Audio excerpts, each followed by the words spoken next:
bukan asal ya. Ini kan ada informasi itu kan waktu kami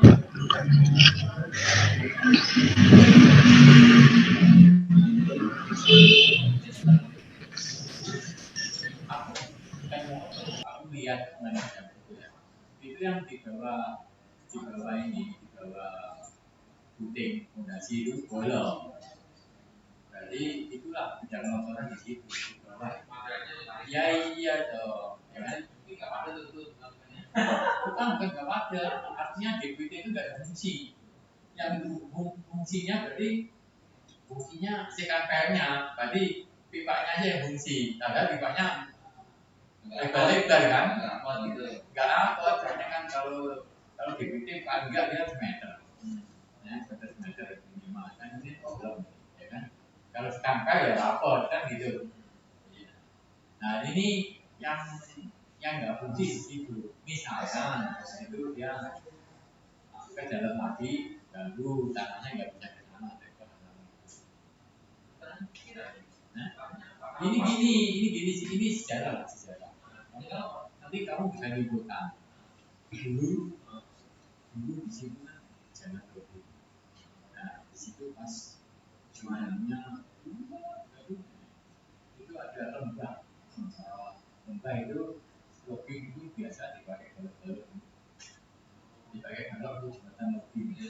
Kalau itu di ambruk, tapi di situ nggak sungai. Nah buruk kayu tanah kayak gitu. Terus pakai lewat kayu lama-lama laku di situ, ya kan? Sekian tahun itu tahun laku. Nah terus enggak kita nemu nanti punya pakai nemu jalan waktu kan mulus tanahnya, langsung dia duduk gajah langsung di apa ya berhasil, tapi sekian tahun ambles apanya. Nah, ambles itu kan macam-macam, bisa kayu lekok, bisa itu dulu banyak kumpulan sampah kan gitu. Nah terus ambles, tapi sejarah itu kan nggak muncul, atau PU kan biasa kan kalau ada ambles itu ya sudah dari bawah kan, saya dari bawah terus di rigidnya nggak berani level atas dia kan 1 meter ambles lagi terus bawahnya utuh, nggak goyang ya geser, ya kan nggak goyang ya geser. Terus PPK-nya jengkel ini nggak mau menerima beban ini kan, ya udah segitu aja langsung diratakan sama materik. Nah sekarang belang-belang ada labrit, ada beton rigidnya, ya kan, yang dulu ambles itu kan ya gitu. Nah sekarang anteng di situ, anteng berarti kalau anteng berarti kan ya itu maksimum elevasi. Kalau pengen lebih tinggi ya pakai penanganan khusus kan gitu, PSLF atau kalpat atau apa kan gitu, ya kan. Ini kan sudah, ini anteng ini katanya sudah bertahun-tahun ini anteng nggak bergerak, tapi posisi elevasi segitu. Nah berarti memang dia mampunya segitu kan. Nah gitu loh, mampunya segitu. Nah terus kita masuk karena itu mampunya segitu ya sudah kita bikin gini. Oke dia gitu sama. Nah tapi ini gampang gerak, cuman takut kalau gerak misalkan dia kan kena beban rigid 50 cm misalkan, dia gerak lagi pecah. Nah ini kalau memang dia kena peningkatan kita yang cuma 50 cm, dia settle lagi, itu kalau fleksibel kan nggak masalah, gitu maksudnya gitu. Nah sudah betul sudah. Jadi merubah pun itu harusnya di sini langsung oke lah, bagus dikerjakan dia. Jadi kalau ambil pun nggak langsung pecah. Pecah itu di mata orang kan nggak begitu jelek lah kalau, nah kan. Kalau kayak itu gini-gini kan orang nggak pernah komentar. Kalau rigid pecah, kalau pecah rigid kan nggak mungkin gini gitu, dia mungkin gini-gini kan. Nah, iya. Jadi sebetulnya kalau berubah harusnya langsung setuju. Tapi kalau memang itu misalkan ini untuk kredit mungkin lapangan tetap kredit tapi nanti kalau ada apa-apa malah besok kalau saya kalau sejarahnya ya kan memang aspal itu kan dipakai ya sebabnya untuk tanah yang labil itu ya. Jadi aku bilang ini yang diem jadi sedikit banyak jadi logika saya ya kalau pengen nambah 50 harusnya dikali 50 kan gitu ya berarti tetap bebannya tetap gitu. Tapi ini yang mungkin kita gali-gali beton gitu kan mau rusak dengan gitu nah akhirnya kita leveling aja sekecil tinggi dan data tanah itu nah, kalau data tanahnya saya yakin CBN-nya di atas 10% gitu. Miliar itu dibor itu iya kalau dibor itu ya. Di bawah itu apa sih kompos atau pasir atau apa ya itu nanti lah ini kan katanya untuk memutuskan boleh apa kan iya artinya gini loh kalau kita aspal gagal lagi nggak butuh masalah kan biayanya kan murah aja kan gitu kan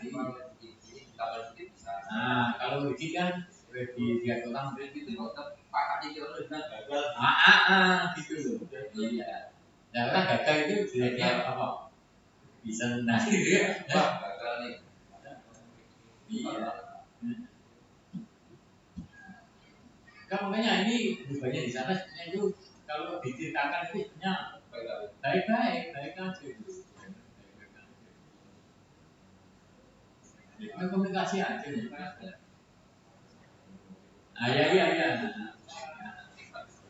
Iya. Iya.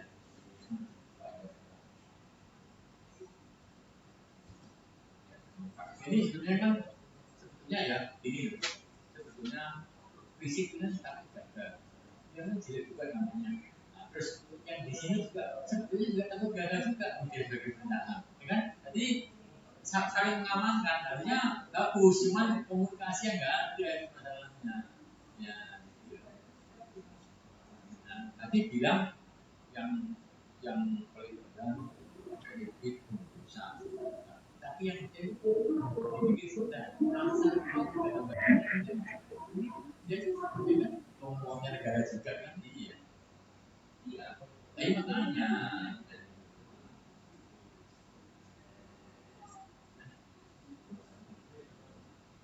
ya mau kita di sini enggak ini belum tapi mau tapi ditarik bukan di situ link beda linknya beda linknya link sana link tetap sesuai dengan rencana kabarnya awal jadi Riku kebutuhan ya itu salah juga jelas ke sana cuma yang nggak ke sana itu ini yang tadi jangan buka yang S1 yang tidak keluarnya masih dulu kan tapi juga ya kan tapi di situ kan kontraktornya yang di situ kan dia punya paketan tiga punya paket Purwabarman akhirnya dia Purwabarman dia habis persen taruh di sana jadi nggak ini Purwabarman dia nyari nggak bisa masa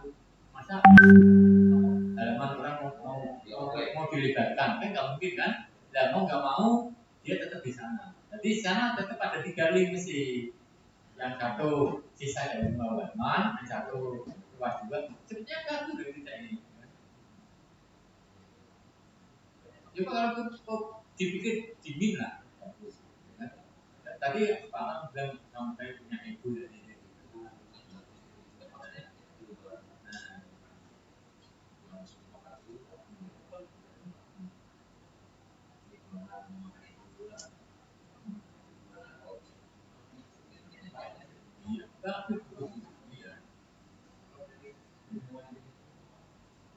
kecuali menyimpang ya jangan jalan 7 ya kan wah aku ini 9 nah itu aneh itu ya kan ini enggak aneh ya.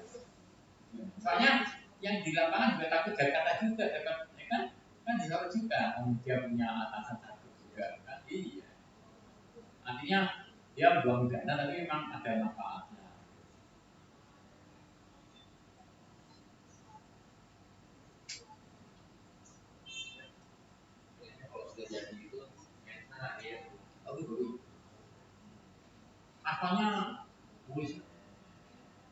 Hasilnya itu kreasinya bagus, terus bentuk akam sedikit kayak jagung.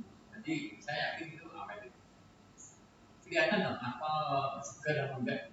Tapi itu kadar-kadarnya terjaga. Misalkan 5,6 di jogik di situ 5,6 terjaga. Kadang-kadang orang nggak terjaga gini 56 jognya 5,3 kan itu kan dehidrasi kan iya. Itu yang dari masuk itu sampai ke mana itu kan sebenarnya kalau itu jalan mulut itu pak kira pokok bidang Iya sekarang saya bilang punyanya seneng. Oh iya gitu ya Enggak punyanya dulu jalannya jelek kan bagus jadi punyanya pada duduk-duduk di tingkat baru itu. Kalau saya itu terus jalan lagi yang kok nonton itu gitu. Jadi kalau dari bungkus Pokoknya sekarang itu bapak jalan dari itu ke SDA. Oh S1 lah S1 sampai yang jalan bisa dari itu kok itu ke belakang udah bagus banget.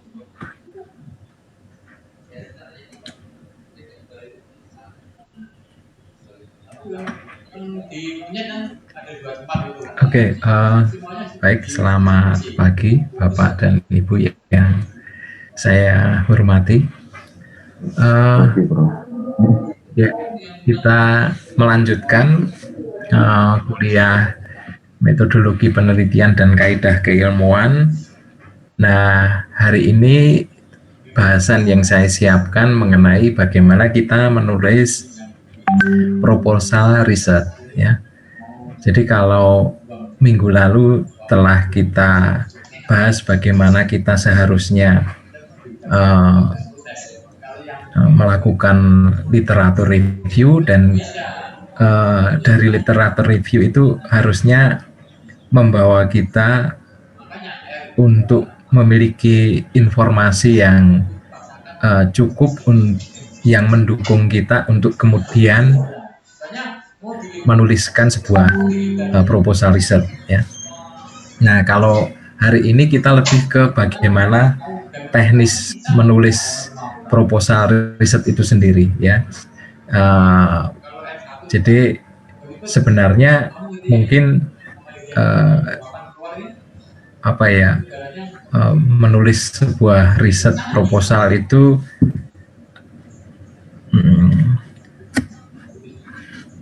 gampang sebenarnya, gampang dalam arti begini, bahwa yang penting nanti kita akan melihat di dalam apa yang ingin saya bagikan hari ini adalah bagaimana kita menuliskan sampai akhirnya kita bisa menunjukkan bahwa penelitian yang kita usulkan itu merupakan penelitian yang penting. Kita bisa meyakinkan orang seperti itu, ya. Dan caranya untuk menuju ke sana seperti apa? Nah, itu yang nanti coba untuk kita bahas, ya. Sehingga dengan memahami cara penulisan yang akan kita diskusikan nanti, mudah-mudahan menulis proposal itu jangan dibayangkan yang rumit-rumit gitu, ya, rumit-rumit, ya. Oke. Tapi sebelum kepada teknis bagaimana menulisnya, maka mau tidak mau kita harus mengingat terlebih dahulu sebenarnya kalau kita menulis proposal riset itu tujuan yang mau kita harapkan dari menulis itu apa, ya. Karena otomatis isi dari tulisan yang akan kita buat di dalam proposal riset itu harus sesuai dengan apa yang kita mau harapkan dari menulis proposal, ya. Kalau kita sudah clear dengan tujuan kita untuk menulis proposal itu apa, maka otomatis isi yang harus kita tuliskan di sana itu akan kita sesuaikan untuk benar-benar mendukung dan menunjukkan sampai kepada tujuan penulisan itu sendiri, ya. Kira-kira ada 4 ini yang bisa kita definisikan atau kita bisa bayangkan, kita harapkan dari kita menulis sebuah proposal? Tujuannya apa? Satu, yang tujuan pertama adalah bahwa kita ingin mempropos atau mengusulkan sebuah riset, sebuah project ya, yang akan menghasilkan kontribusi yang sangat signifikan terhadap pengetahuan ya. Ini. Jadi kata kunci yang pertama sebagai tujuan dari menulis proposal riset ini significant contribution to knowledge, kontribusi yang signifikan terhadap pengetahuan. Nah, ini berarti bahwa apapun yang nanti kita akan tuliskan, mau tidak mau, kita harus bisa menunjukkan arah mana riset kita itu bisa memberikan sumbangsih dalam hal pengetahuan, dan bahwa sumbangsih itu signifikan, gitu ya. Kita harus bisa menunjukkan itu, ya. Karena sekali lagi kalau tidak ada kontribusi yang signifikan, lebih baik tidak perlu melakukan riset tentang hal itu, ya. Karena nanti berarti kita akan menghabiskan sumber daya, baik tenaga, uang, ataupun yang lain-lainnya untuk suatu pekerjaan yang tidak akan memberi kontribusi apa-apa, ya. Nah, karena itulah kita harus punya alasan yang kuat yang bisa kita tunjukkan bahwa riset yang kita propose, riset yang kita usulkan memang ada kontribusi besar yang akan bisa saya sumbangkan kalau saya melakukan riset ini, ya. Itu berarti segala tulisan yang kita tuangkan dalam riset proposal itu harus bisa memberikan gambaran kepada orang lain mengenai kontribusi itu, ya. Kemudian yang kedua, tujuan yang lain adalah bahwa dengan kita menulis proposal riset itu, sebenarnya kita juga sudah mulai bisa menunjukkan detail rencana yang akan kita lakukan, ya. Jadi tidak hanya bisa menggambarkan bahwa riset yang kita lakukan itu penting dan memberi satu sumbangan yang besar terhadap ilmu pengetahuan, tetapi juga menunjukkan bagaimana nanti kita akan melaksanakan riset itu, ya. Baik pendekatan yang kita gunakan untuk memecahkan rumusan masalah, maupun juga dari aspek theoretical framework, ya, kerangka teoritis yang kita bangun, yang kita akan gunakan untuk menganalisis dan juga mengadres, ya, persoalan yang kita formulasikan itu, ya. Jadi di sini lebih terkait dengan bagaimana kita itu memandang, ya, melihat dari kacamata teoritis maupun dari kacamata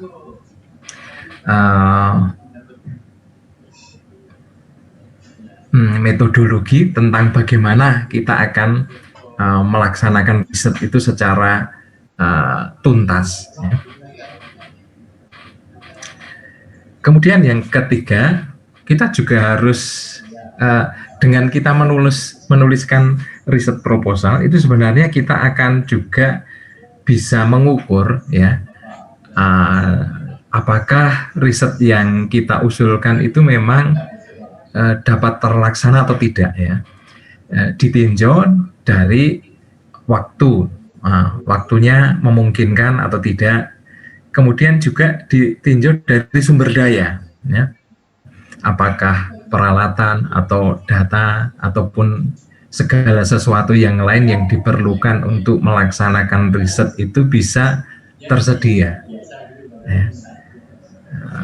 Kalau kita tidak menuliskan sebuah proposal, kita tidak akan pernah tahu dengan pasti, dengan jelas bagian-bagian yang mana yang sebenarnya tidak bisa kita lakukan, ya. Karena memang semua yang kita tulis dalam sebuah proposal itu harus bisa kita laksanakan, ya. Sehingga tentu kita harus bisa menyesuaikan ya terhadap keterbatasan yang ada, supaya kita tetap bisa mencapai tujuan besar dari penelitian kita tadi, ya. Meskipun dengan keterbatasan yang ada bisa jadi membuat ada aspek tertentu yang jadi terbatas, ya. Artinya skopnya jadi terbatas, berarti nanti kesimpulan yang dapat kita tarik juga menjadi terbatas, sehingga kontribusinya juga skopnya menjadi terbatas, ya. Karena keterbatasan resources yang dapat kita gunakan, ya. Tetapi bagaimanapun juga keterbatasannya, kalau itu bisa kita identifikasi dan kemudian pada waktu kita menuliskan proposalnya itu sendiri sudah jelas skopnya, ya, sehingga kita tahu bahwa riset kita itu bisa kita laksanakan meskipun cakupannya terbatas, ya. Yang keempat, ya, ini juga penting bahwa dengan menulis proposal itu sebenarnya juga akan bisa menjadi kesempatan bagi kita sendiri untuk menunjukkan, ya, bahwa kita itu memiliki bekal yang memadai dan untuk melaksanakan riset tersebut, ya, bahwa kita cukup kompeten, ya. Gitu. Jadi kadang-kadang kalau kita tidak pernah menuliskan dalam sebuah tulisan yang terstruktur sebagaimana yang yang seharusnya kita tuangkan ketika kita menuliskan proposal, maka ide-ide ataupun pemahaman kita itu mungkin masih kabur, ya, mungkin masih kabur. Dan kalau kita berani menuangkannya dengan tulisan dengan bahasa yang lugas, jelas, dan precise, itu, maka itu akan membuat kekaburan di dalam pemahaman kita akan suatu topik,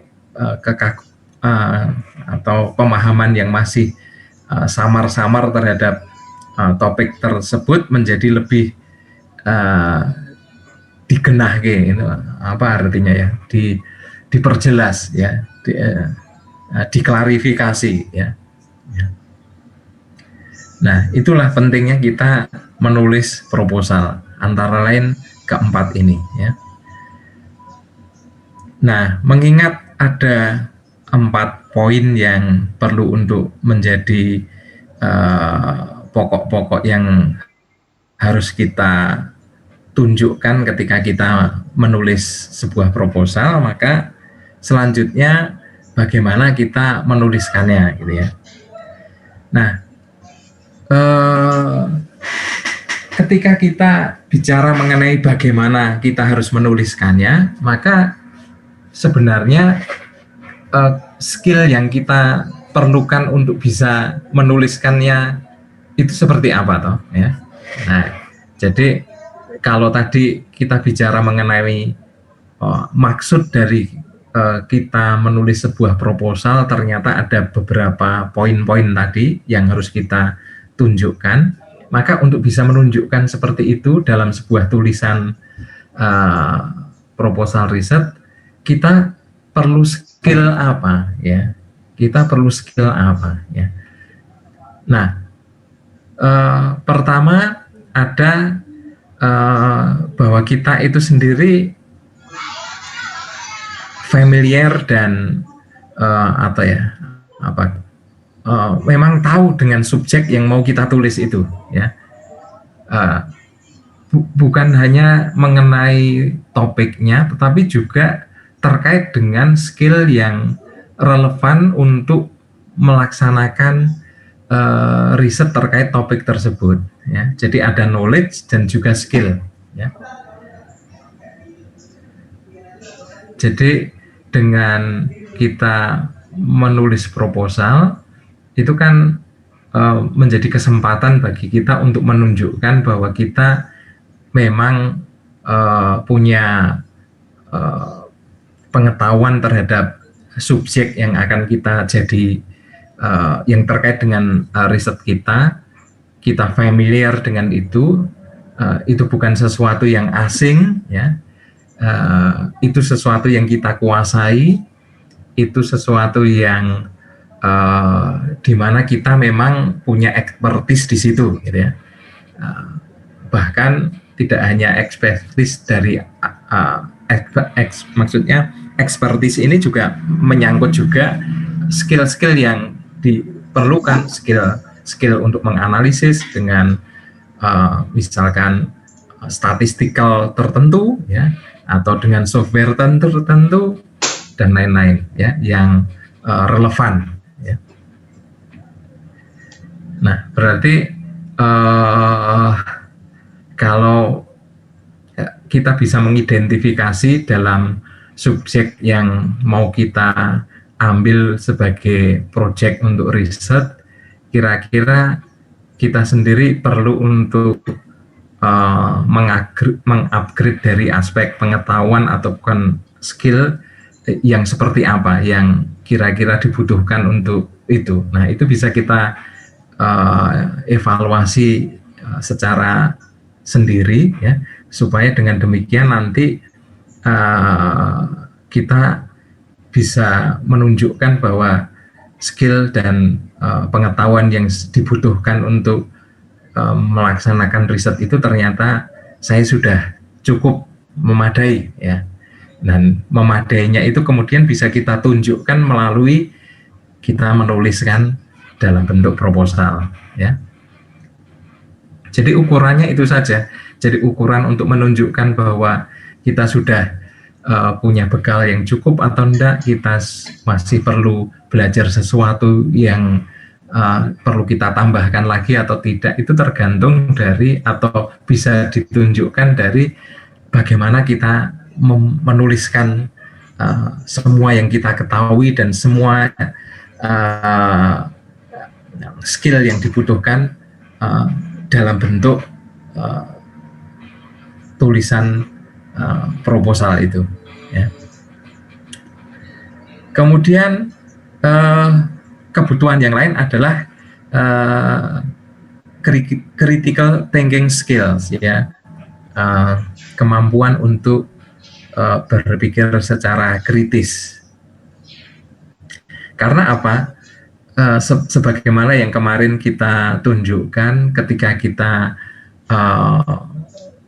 melakukan literatur review, ya, kita lihat bahwa literatur review kan tidak sekedar membaca informasi dari sebuah teks referensi dan kemudian kita melakukan summary, terus kemudian kita membaca di referensi yang berikutnya, melakukan proses membaca summary dan sebagainya. Bukan semata-mata itu memang perlu, tetapi tidak berhenti di situ. Kita harus bisa mengintegrasikan antara satu informasi yang kita peroleh dari sumber satu dengan sumber yang lain, kita blind, kita satukan, dan kemudian dari menyatukan itu kita bisa melihat sesuatu yang baru, sesuatu yang bisa kita konstruksi sendiri, ya. Nah, itu kemampuan berpikir kritis yang semacam itu, ya. Juga pemahaman kita untuk bisa menganalisis data, ya, ketika kita mendapatkan sebuah data dan kemudian kita mencoba untuk menginterpretasikan arti dari data yang kita peroleh, terus kemudian kita mencoba untuk memberikan argumen penjelasan, itu kan tidak semata-mata hasil dari merenung ya, tetapi hasil dari kita mencoba untuk menghubungkan antara data yang kita amati, yang kita peroleh dengan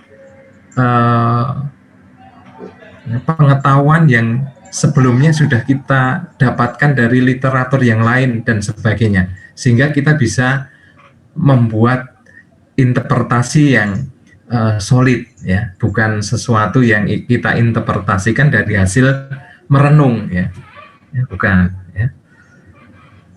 Itu ini keterampilan critical thinking yang diperlukan. Kemudian juga kemampuan berkomunikasi ya, karena ketika kita menulis sebuah proposal itu sebenarnya kan kita ingin menunjukkan secara runtut ya apa yang sebenarnya ingin kita lakukan, dan di situ berarti kita harus bisa mengemas dalam bentuk sebuah tulisan yang dapat dimengerti oleh orang yang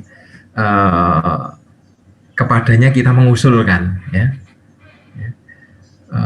Juga dengan pilihan kata-kata yang tidak kabur, pilihan kata-kata yang bisa mendeskripsikan dengan jelas maksud dan tujuan kita ya. Nah, ini kurang lebih 3 skill yang penting yang perlu untuk kita upgrade terus-menerus ya, karena skill ini kan sesuatu yang bisa di-upgrade, bukan sesuatu yang tidak bisa di-upgrade ya. Oke, jadi ketiganya ini semua bisa di-upgrade ya.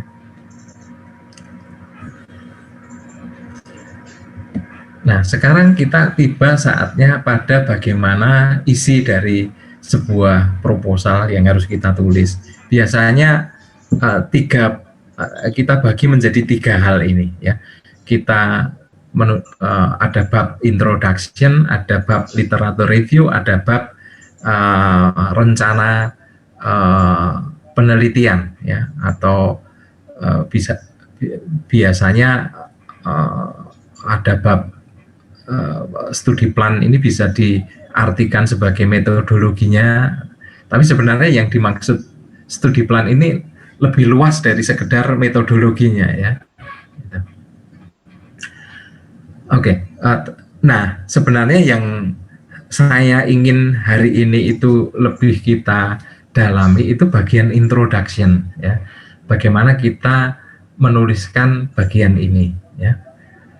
Karena introduction itu harus bisa memberikan gambaran mengenai latar belakang kenapa riset ini dilakukan, terus kemudian juga menjadi kesempatan kita untuk menunjukkan signifikansi dari penelitian ini.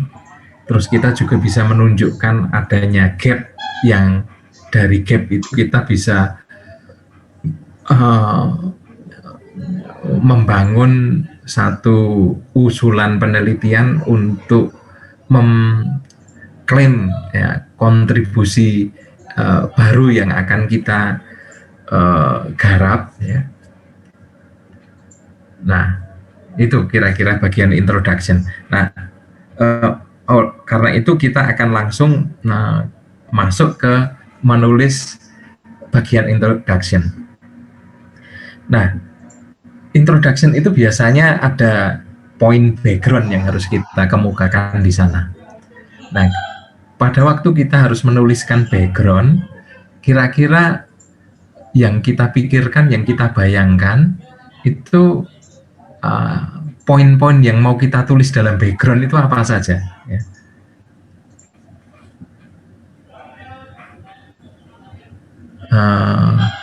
Ya, ini ada 3 hal yang saya ambil dari sebuah referensi ya untuk menuliskan poin dalam background. Yang pertama adalah Anda akan butuh untuk memperkenalkan topik riset tersebut kepada pembaca dan menjelaskan mengapa topik tersebut signifikan. Ya. Mengapa topik tersebut penting. Ya. Jadi Anda harus menulis dan membuat sebuah argumentasi sedemikian rupa orang lain kemudian dapat diyakinkan bahwa penelitian dengan topik yang Anda usulkan itu adalah signifikan, ya. Sehingga ketika orang lain membaca bagian background ini, ya, mereka bisa menyetujui, ya, mereka bisa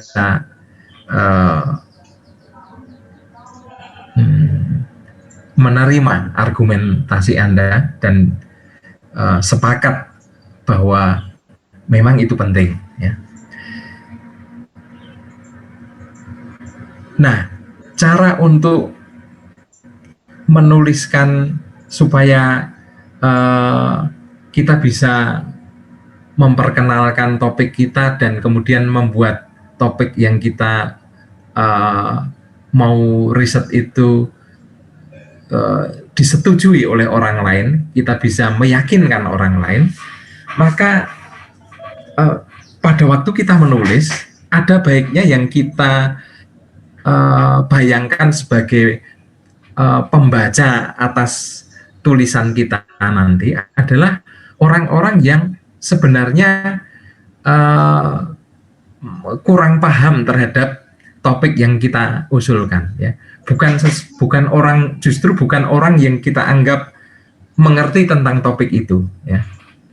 Karena kalau yang kita bayangkan sebagai pembaca itu orang yang akan mengerti topik itu, maka mungkin pada waktu kita menulis kita tidak perlu membuat penjelasan terhadap konsep-konsep tertentu yang akan menjadi landasan untuk argumentasi kita untuk menunjukkan pentingnya penelitian ini. Tetapi lain kalau yang kita bayangkan sebagai pembaca tulisan kita itu justru orang awam, orang yang tidak familiar dengan topik yang mau kita teliti.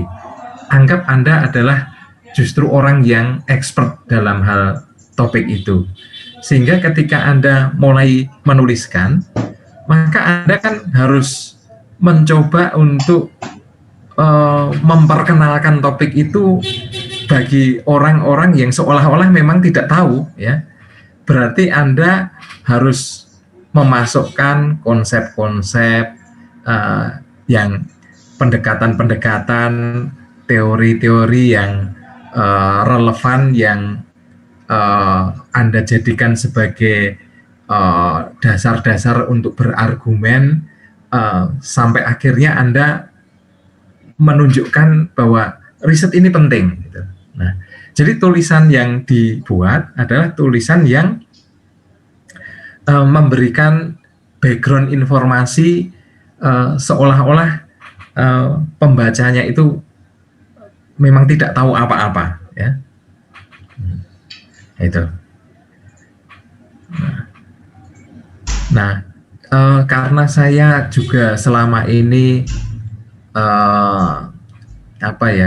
menjadi reviewer penelitian, ya, reviewer, jadi banyak sekali membaca proposal riset, ya. Maka saya kan tidak selalu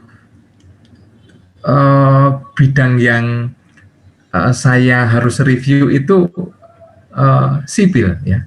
Ada juga yang teknik yang lain, gitu. Sipil pun ada banyak peminatan yang berbeda dengan saya, gitu loh.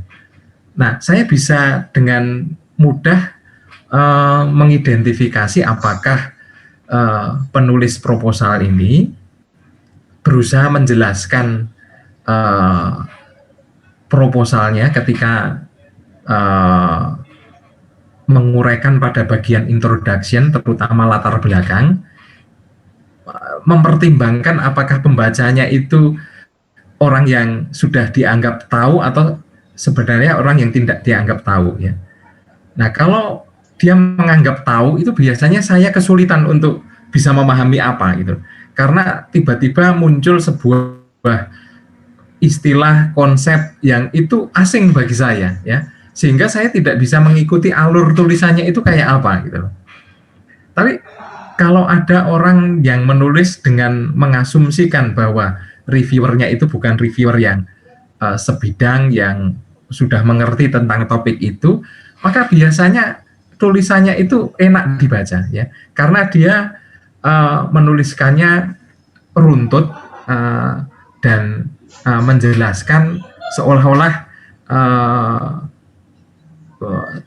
dan memang menganggap saya tidak ngerti gitu, sehingga melalui tulisan itu saya jadi ngerti gitu ketika dia menunjukkan sebuah konsep dan sebagainya. Nah, ini penting, ini penting yang harus Anda pegang nanti ketika Anda menulis ya proposal.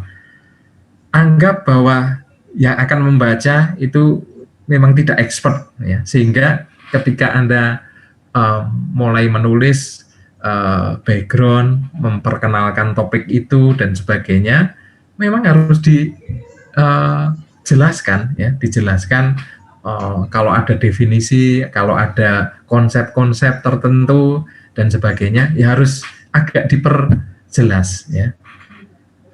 Seolah-olah Anda menulis dengan bahasa populer gitu ya. Ya. Tapi meskipun bahasanya bahasa yang dalam tanda petik populer, tetap tidak boleh menggunakan istilah-istilah atau definisi-definisi yang nanti membuat konsepnya jadi hilang gitu. Karena istilah itu kan sebenarnya tetap mengandung konsep di dalamnya ya, yang tidak bisa diganti dengan yang lainnya.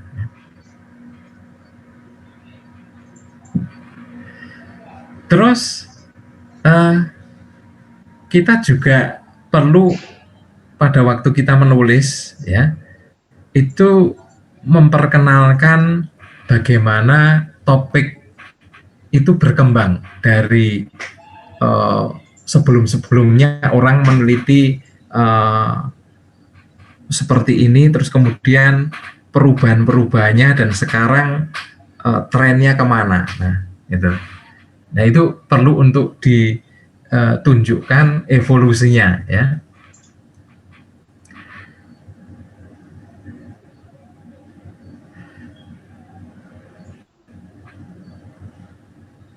Terus fokus dalam menuliskan background ini mengenai tren yang paling dominan ya terkait dengan topik tersebut.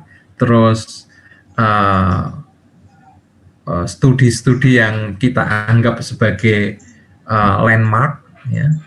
Terus kemudian kalau memungkinkan perkembangan terkini dari penelitian terkait topik tersebut ya. Jadi ini bagian introduction itu harusnya poin-poin ini yang bisa kita kemukakan ya.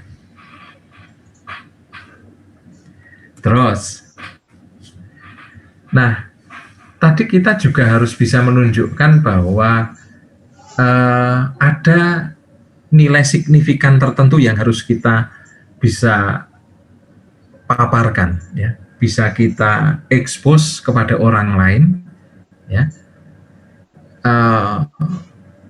Nah, itu berarti kita sendiri harus meyakini bahwa memang itu signifikan ya. Jadi alasan kita sendiri meyakini bahwa topik ini signifikan apa ya. Kalau kita tidak yakin ya, kita sendiri tidak yakin, tidak punya basis untuk meyakini bahwa topik ini signifikan, maka kita juga akan sulit nanti untuk bisa berargumen, menjelaskan kepada orang lain supaya orang lain juga pada akhirnya meyakini mengenai signifikansi dari riset kita. Nah, maka dari itu kita harus punya basis dulu, basis yang kuat, yang kiat, yang meyakinkan diri kita sendiri bahwa topik ini atau penelitian yang akan kita usulkan ini memang signifikan, ya. Signifikan ditunjukkan dari apa, ya. Nah, kalau kita sudah punya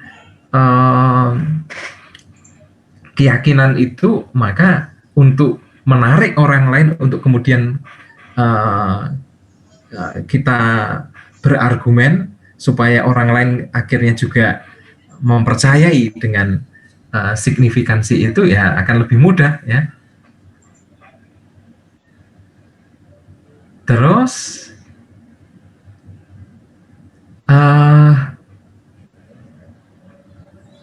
Anda mungkin juga akan mendapati akan sangat menolong bila memikirkan tentang apa yang telah membawa kita untuk kemudian mengambil riset pada bagian ini, area ini, ya. Jadi kemukakan segala sesuatu yang pada akhirnya membuat Anda menuju kepada pilihan topik ini.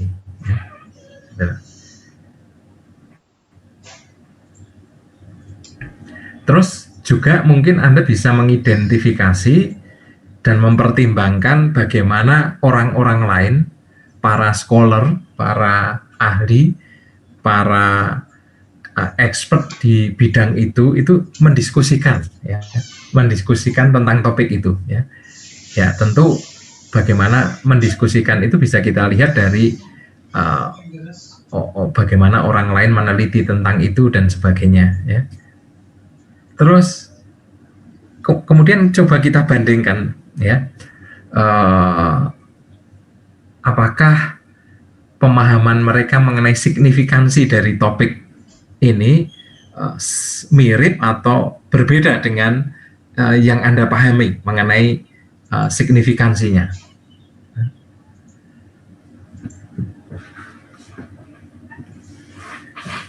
Nah, itu kira-kira poin-poin yang harus kita pertimbangkan waktu kita menuliskan signifikansi di bagian introduction, ya. Terus ini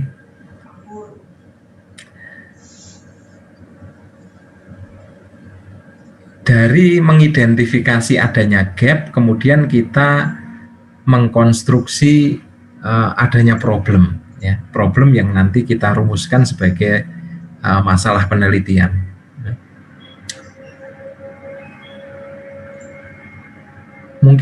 Mungkin sebelum saya ke situ akan saya tegaskan dulu apa sih sebenarnya perbedaan antara signifikansi seperti yang tadi saya sebut dengan melihat adanya gap, ya, gap informasi yang kemudian gap informasi itu menjadi peluang bagi kita untuk mengusulkan penelitian yang dengan dasar gap itu kita bisa memposisikan kontribusi penelitian kita di mana, ya. Nah, apa bedanya seperti ini dengan signifikansi yang baru saja kita diskusikan, ya. Kalau signifikansi itu tidak harus apa ya,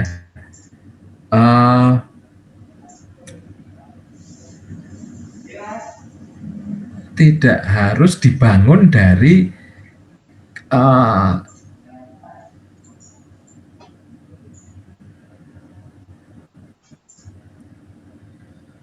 mengidentifikasi gap tadi, ya.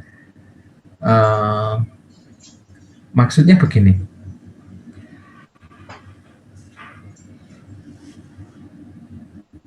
signifikansi bisa saja dikembangkan, dielaborasi, dan kemudian argumen-argumennya dibangun dari karena ada kebutuhan yang mendesak mengenai topik tersebut, ya. Nah, kemendesakan itu bisa berangkat dari macam-macam, ya. Misalkan karena kebijakan pemerintah, ya, kebijakan pemerintah yang secara praktis dalam konteks persoalan-persoalan pembangunan, ini ngomong aja, Pusing, mendorong orang untuk atau memanggil, ya, dalam tanda petik, ya, memanggil orang untuk kemudian harus meneliti tentang topik tertentu, ya. Nah, itu kemendesakan yang dihubungkan dengan surat tugas karena adanya kebijakan pemerintah, ya. Berarti pada waktu kita kemudian mengambil topik itu, ya, kita bisa menunjukkan signifikansinya itu dikaitkan dengan kebutuhan untuk menjawab apa yang saat ini menjadi prioritas kebijakan pemerintah, ya. Itu, ya, maksudnya seperti itu. Jadi alasannya bisa alasan yang sifatnya praktis, tetapi memang signifikan, gitu, ya, signifikan. Jadi sesuatu yang penting.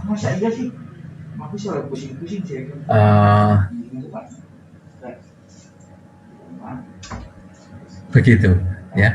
Nah, meskipun demikian, nanti pada waktu kita mengusulkan sebuah riset, tetap ada gap yang harus bisa kita identifikasi supaya itu menjadi peluang bagi kita untuk berkontribusi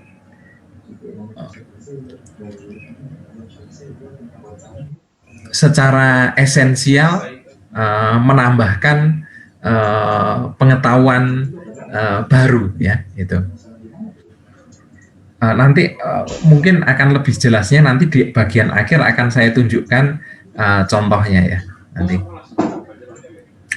Kemudian bagian ini dari mengidentifikasi kemudian menuju goalnya untuk memformulasikan dan mengkonstruksi risk problem, kita harus juga bisa mendemonstrasikan bahwa gap yang telah kita identifikasi itu worth exploring. Jadi punya nilai kalau itu kita explore, gitu, ya.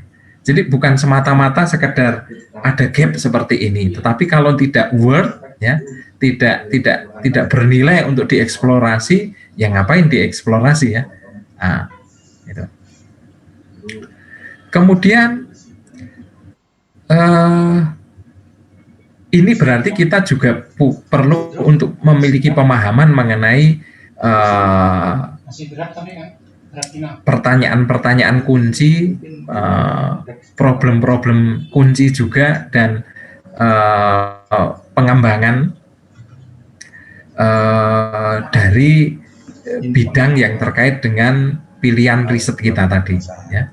Kita harus bisa mengidentifikasi kata-kata kuncinya itu apa, toh, ya, atau pertanyaan-pertanyaan kunci, ya, dari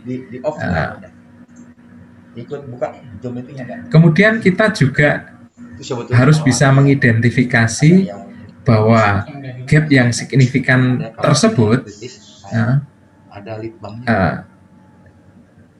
itu juga akan membantu di dalam kita mengidentifikasi konsep-konsep yang penting, yang esensial, yang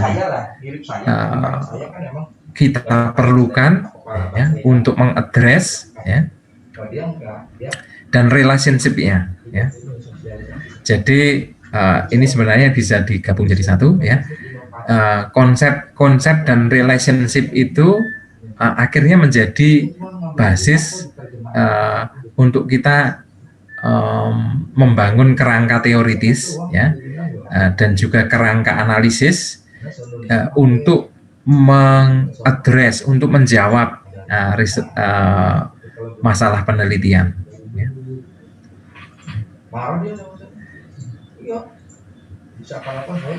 Nah, terus ini terkait dengan bagaimana yang tiga hal yang saya sebut ini tadi, background, signifikan, terus dari identifikasi gap kemudian ke menuliskan rumusan masalah, itu adalah tiga poin penting yang harus kita tunjukkan di dalam introduction ya. Nah, terus kemudian bagaimana struktur kita menulis supaya ketiga poin tadi bisa kita paparkan dalam introduction ya. Nah, strukturnya begini, apa yang disebut sebagai zeroing on the target. Jadi artinya adalah bahwa kita mulai dengan yang lebih umum ya, dan kemudian mengerucut sampai titik 0 gitu ya, sampai titik 0 terkait dengan spesifik project kita ya.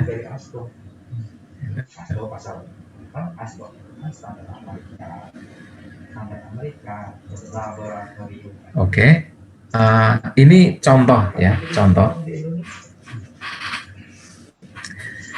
Tiga poin penting tadi yang saya kemukakan, background, signifikan, dan kemudian mengidentifikasi gap yang pada akhirnya itu pada dasarnya kalau kita tulis dalam sebuah struktur introduction itu bisa ini ya, ini kita bicara tentang yang umum, terus kemudian dari yang umum itu kita mencoba untuk mengidentifikasi gap.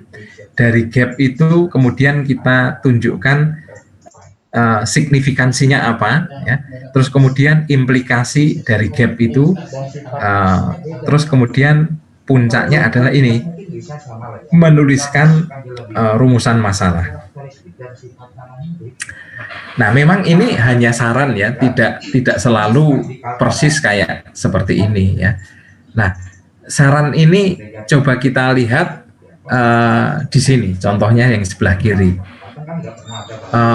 General statement-nya atau dominan trennya dikatakan bahwa pendidikan dental ya, seperti dokter gigi lah gitu, di Australia secara tradisional karakteristiknya itu ditunjukkan dengan apa yang dia sebut sebagai discipline based lecture style ya, teaching. Jadi pendidikannya itu sistemnya itu discipline based lecture style ya. Memang saya tidak tahu apa yang dimaksud dengan discipline based lecture style ini ya. Terus kemudian melangkah dari yang general itu ke identifikasi gap ya.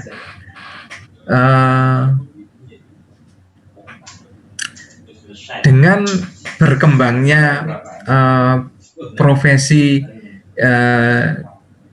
dokter gigi yang sudah berubah, yang sudah mengalami perubahan ya, dengan adanya teknik-teknik baru dan cakupan yang lebih luas dalam praktek untuk melaksanakan profesinya ya, maka kurikulum dental mengenai pendidikan dokter gigi di Australia itu gagal untuk bisa mengimbangi ya kemajuan teknologi yang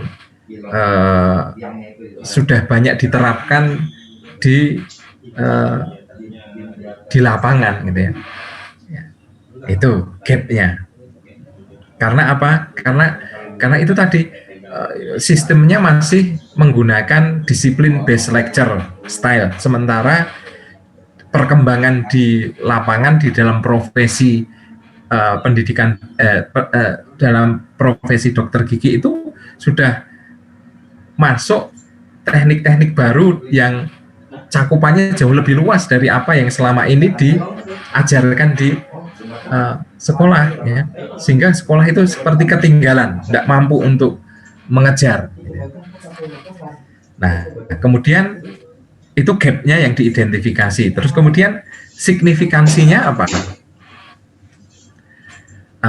Hasilnya adalah kegagalan dari pendidikan dokter gigi di Australia yang lebih berat terkait dengan aspek teknis-teknis tadi, ya, yang digerakkan hanya oleh teknis-teknis bagaimana menangani gigi, ya. Mungkin itu yang dimaksud disiplin based lecture tadi, dengan sedikit ruang untuk pengembangan student ke arah critical thinking, ya. Jadi ternyata dengan model pendidikan yang ada, dengan kurikulum yang ada yang cenderung hanya melatih keterampilan bagaimana menangani saja, itu tidak cukup, ya, tidak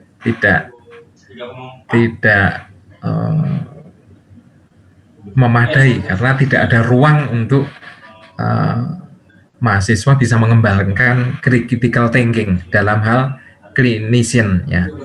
Nah, kalau critical thinkingnya tidak berkembang, berarti nanti dia tidak bisa beradaptasi terhadap teknologi-teknologi baru yang mungkin seharusnya bisa dia manfaatkan, ya. Karena dia cenderung terdidik untuk melakukan apa yang diajarkan itu saja, gitu. Padahal kalau dia punya kemampuan critical thinking, itu akan memudahkan dia untuk bisa beradaptasi terhadap perkembangan-perkembangan baru di dalam teknologi yang kemudian nanti bisa dia adaptasi, masukkan sebagai bagian dari profesinya, ya. Itu yang signifikansi gap-nya. Terus implication gap dalam konteks lokalnya adalah Victorian, ini bagian negara bagian, ya, dari Australia. Victorian Dental School tidak terkecuali juga menghadapi persoalan ini, dan sekarang mulai untuk secara radikal mengubah kurikulum mereka. Kemudian tujuan dari penelitiannya adalah untuk mendevelop, ya, assessment tool, ya, terkait dengan student critical thinking skill tadi, ya, khususnya yang diaplikasikan di Victorian Dental School. Nah, ini isi dari sebuah introduction yang kerangkanya seperti ini, ya. Kerangkanya seperti ini. Tentu masing-masing tahapan ini bisa dielaborasi yang lebih jelas, ya. Ini kan hanya kalimat intinya saja, kalimat-kalimat inti dari setiap tahapan, tetapi ini akan diperluas, ya, diperluas nanti dielaborasi lebih lanjut menjadi sebuah paragraf yang bisa satu paragraf, bisa dua paragraf, untuk membuat hal ini menjadi lebih clear, ya. Nah, kemudian saya ini menyarankan Anda untuk kemudian mulai menulis introduction itu dengan mengikuti pola ini ya, itemnya dominan trennya apa dalam topik yang Anda ingin jadikan riset, terus gap-nya apa yang bisa Anda identifikasi, terus signifikansi dari gap itu, terus implikasinya, kebetulan yang contoh tadi implication of the gap in local context ya, tapi ini tidak harus formulasinya implication of the gap in the local context, tapi bisa cukup implication of the gap itu saja bisa cukup ya, tidak harus dikaitkan dengan local context ya, bisa dikaitkan dengan yang lain gitu, tapi Anda bisa menunjukkan implikasinya apa ya, terus dari situ rumusan masalahnya atau tujuan penelitiannya jadi seperti apa. Nah, untuk setiap ini Anda mencoba untuk mencari poin-poin yang nanti akan bisa dielaborasi lebih lanjut ya, terkait dengan dominan tren itu apa toh ya. Terus identifikasi gap apa ya, Anda buat poin-poin dan kemudian referensi yang mendukung tersebut ya, mendukung pernyataan yang general tadi ya.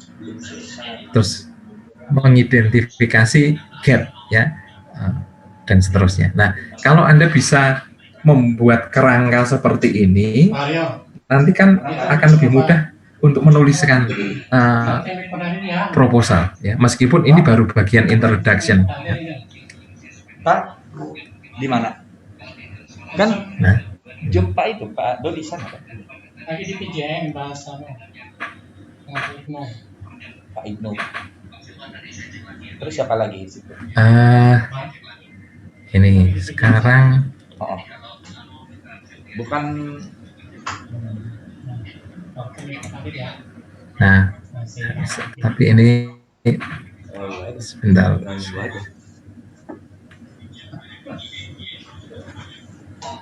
Tinggal nunggu aja.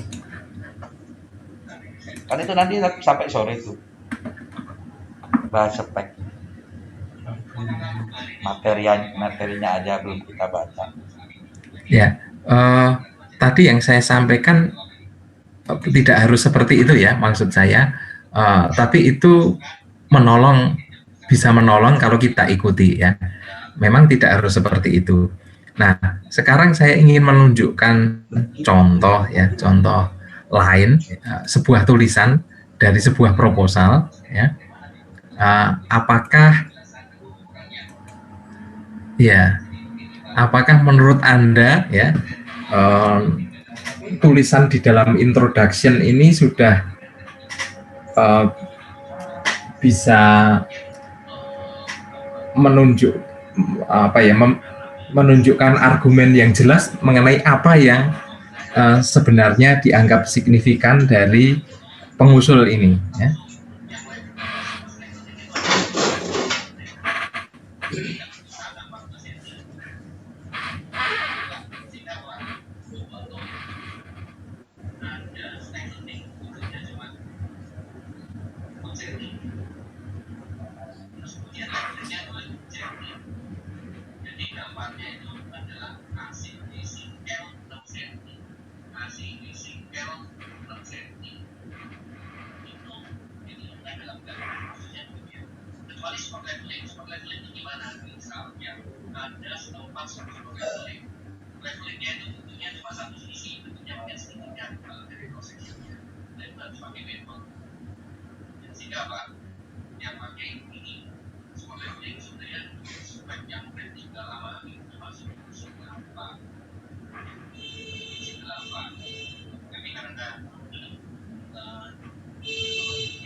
Nah, sudah selesai dibaca ya.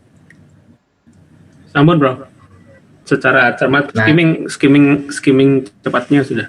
Ya, kalau menurut Anda, kalau misalkan entah Anda bidangnya beton atau bidangnya yang lain, dengan membaca sekilas itu, Anda menemukan argumen dari pengusul ini enggak untuk kenapa perlu meneliti panjang lewatan pada beton HVFA SCC ini gitu. Ada bro. Ada. Ketemu Pak. Ya. Ya. Jadi kemudian kalau ketemu apakah alasan yang dia kembangkan itu rasional atau enggak?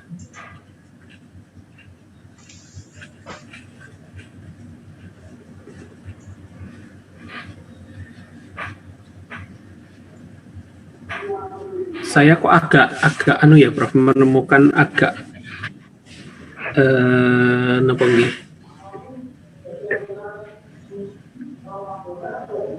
Nah, masih kalau masalah rasionalitasnya masih belum ini saya. Cuma kalau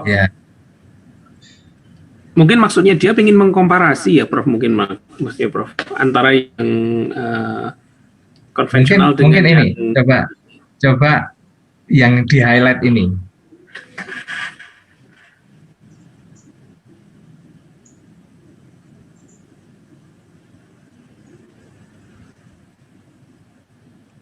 Nah. Tidak begitu dijelaskan, artinya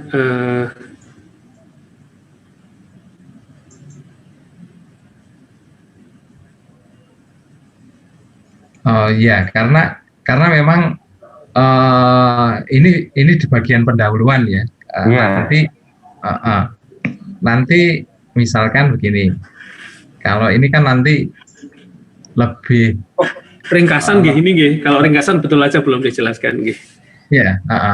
Kalau tadi yang saya tunjukkan keliru. Tadi ringkasan. Ini apa latar belakang yang ini ya. Mohon maaf saya tadi terlalu makanya agak tidak ketemu. Ya. Iya. Oke. Nah, sekarang berarti membaca ulang. Saya harus membaca ulang.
VFA mengingat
Ya sudah itu saja.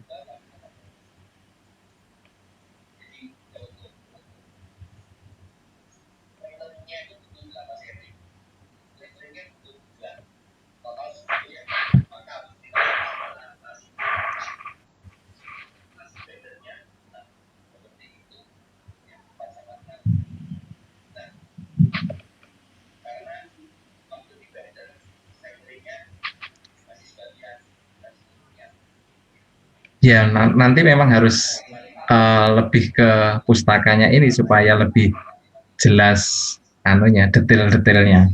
Ya.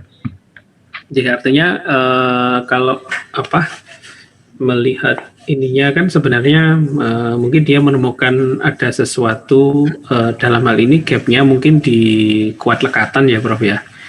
Artinya dengan dua bahan yang berbeda, di situ ada dia melihat ada gap dengan beton normal dengan mungkin high volume fly ash, sehingga di situ dia mungkin melihat ada satu gapnya di situ mungkin kalau saya melihat, sehingga di situ dia mengatakan mengusulkan ada satu formulasi khusus kalau dia nanti harus menggunakan beton dengan high volume fly ash itu tadi. Usulannya dia. Oke. Ya, mungkin nambahin Prof. Dan itu kenapa itu penting karena tadi dari penelitian sebelumnya kan diketahui bahwa beton konvensional dibandingkan dengan HVFA-nya ini kan memiliki adhesi, friksi dan mechanical interlocking yang berbeda. Sedangkan itu sangat berpengaruh pada kuat lekat itu sendiri. Gitu menurut saya.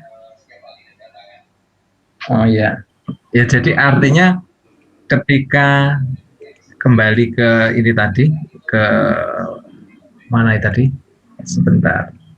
Ke ini ya. Nah, ketika kita ke sini ya, ketika kita mengklaim sebuah gap dan sebagainya, itu kan sesuatu yang ada rujukannya gitu loh ya. Ada rujukannya, bukan sesuatu yang semata-mata asumsi gitu ya Prof. Dugaan semata. Dugaan semata ya. Jadi jadi karena fakta bahwa adhesi, friksi maupun mechanical interlocking yang beda, berarti kan ada konsekuensi gitu loh. Konsekuensi bahwa panjang lewatan itu bisa berbeda gitu ya, karena sumbernya saja berbeda ya, begitu maksud saya. Nah, jadi mohon minggu depan Bapak Ibu menulis seperti ini ya, poin-poinnya yang bisa dielaborasi seperti apa ya. Yang penting adalah goalnya itu bisa menunjukkan pentingnya penelitian ya, rumusan masalahnya apa dan mengapa itu penting diteliti, kebaruannya seperti apa ya, itu bisa ditunjukkan melalui mengisi tabel seperti ini ya. Nanti, nah akan lebih baik kalau tabelnya ini juga kemudian sudah dikemas dalam bentuk sebuah tulisan ya, gitu. Kalau ini kan baru poin-poinnya saja, poin-poin yang nanti akan kita kembangkan untuk menjadi bahan penulisan tadi ya. Nah, itu tugasnya untuk minggu depan ya. Minggu depan kan akhir dari kuliah saya ya. Jadi nanti Bapak Ibu menyampaikan ini, terutama tabel ini, dan kalau bisa juga sudah dalam bentuk sebuah tulisan ya, tulisan yang berbasis pada poin-poin yang dimasukkan di dalam tabel ini.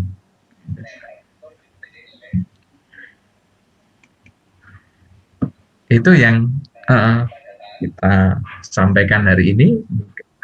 Terus mungkin ada yang ingin mendiskusikan atau bertanya atau apa, silakan. Pak, saya mau tanya satu, Bu.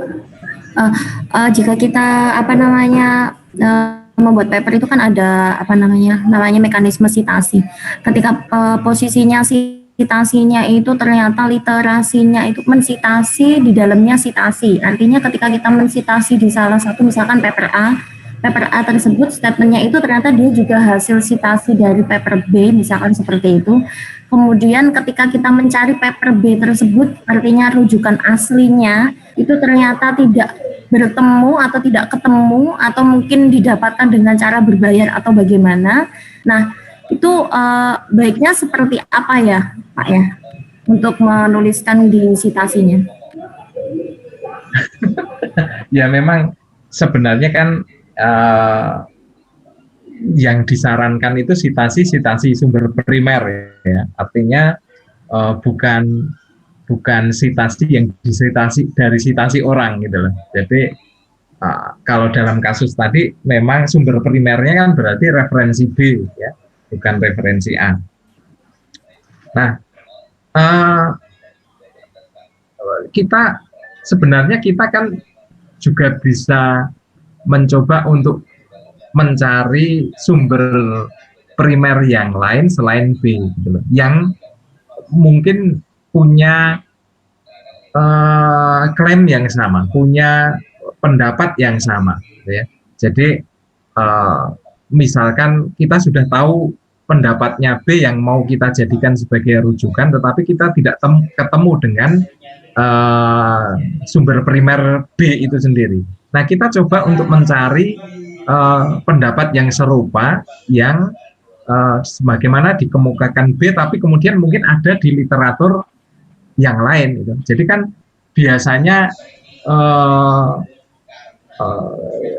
kalau kita menggali informasi dari literatur itu biasanya kan ada yang seperti itu. Jadi biasanya tidak hanya satu gitu untuk yang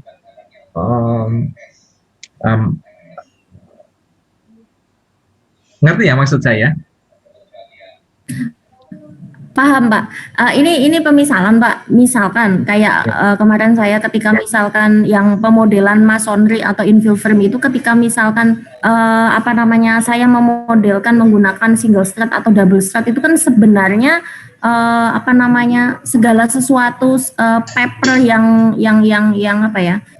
yang berkembang dari kurun waktu ke waktu itu kan selalu merujuknya misalkan ini merujuknya ke disertasinya si Krishavuli.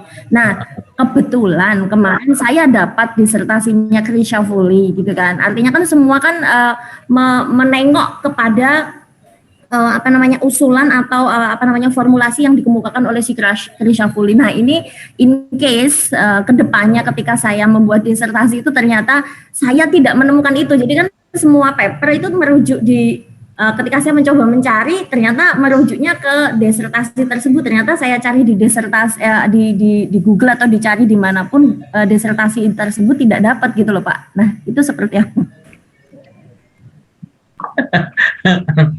Ya, gini, karena kalau kita sendiri tidak merujuk kepada sumber primernya, kan kita juga tidak tahu sumber primernya itu sebenarnya bicara yang seperti apa. Kita kan jadi tidak yakin dengan sumber primernya itu ngomong apa atau sebenarnya gitu, yang sebenarnya gitu. Meskipun banyak paper yang lain itu merujuk dan menyimpulkan bahwa sumber itu bicara mengenai sesuatu ya. Tapi kan ini bahwa semua yang kita sitasi ya, artinya ketika kita mau menuliskan sesuatu yang kita jadikan sebagai rujukan, itu kan harus benar-benar bahwa rujukan itu kita baca gitu intinya. Karena kalau kita tidak membaca rujukan tersebut, ya, nah bagaimana kita bisa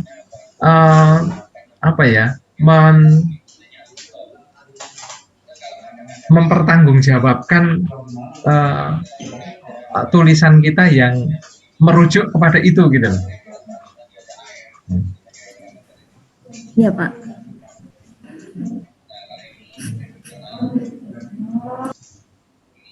Oke.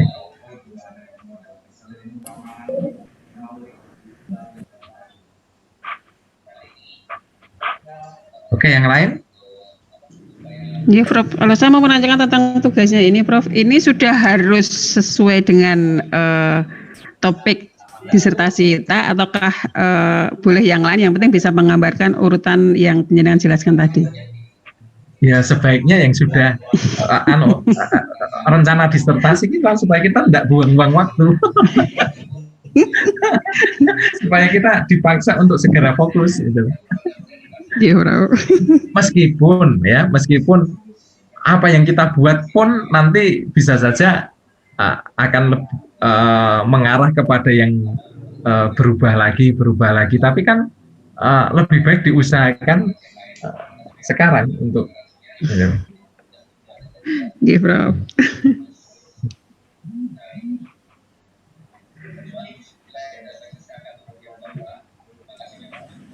Satu lagi Prof, mungkin untuk menegaskan dari yang Bu Isyana tadi, berarti untuk artinya kita tetap dimandatorikan untuk effort kita itu mencari primary sources-nya ya Prof, artinya bukan secondary, karena kan di beberapa mungkin kalau di beberapa ini kan ada yang tadi yang disampaikan Bu Isyana itu kan sitasi di dalam sitasi atau mungkin quote di dalam quote gitu loh, kan memang ada untuk di beberapa penulisan kan memang kita diperbolehkan quote di dalam quote, artinya seseorang menuliskan quote-nya seseorang gitu loh maksudnya. Kalau di sini berarti lebih ke kita dimandatorikan untuk mencari primary source berarti nggih. Iya, itu. Iya, matur nuwun, Bro. Ya, oke, makasih. Oke, ada yang lain ingin menyampaikan? Kan sudah bisa akses semua toh literatur. Ya, berarti kan harusnya tidak akan menjadi masalah untuk literatur ya.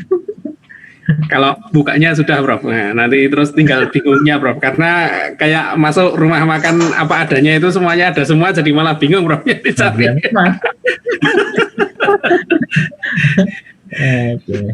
Ya, memang filter itu bagian penting juga. Bagaimana kita memfilter yang kita anggap relevan dengan kita, ya. Itu juga bagian penting dari proses literatur review.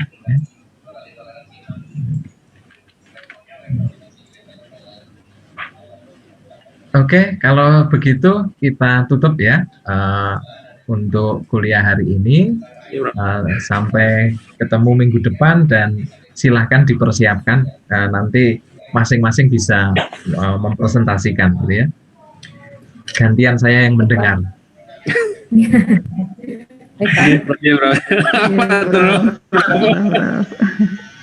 Ayo. Oke, saya menyemangati ini Prof. Ya, ayo. Ya, Prof. Bantu nuwun, Bro. Ayo, PR-nya sudah turun, ayo. Banyak kabeh yang PR wis. Semangat Ibu Bapak. Ayo semuanya semangat, ayo. Lembur-lembur malam-malam mumpung perai telung dino.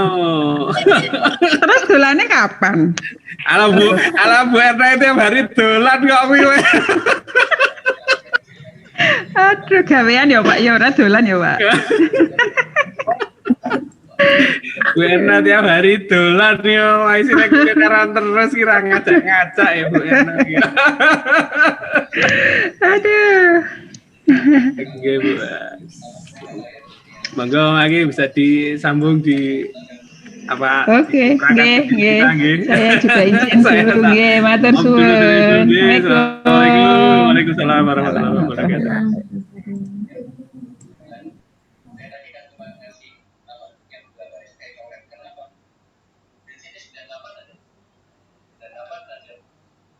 Ini kalau harus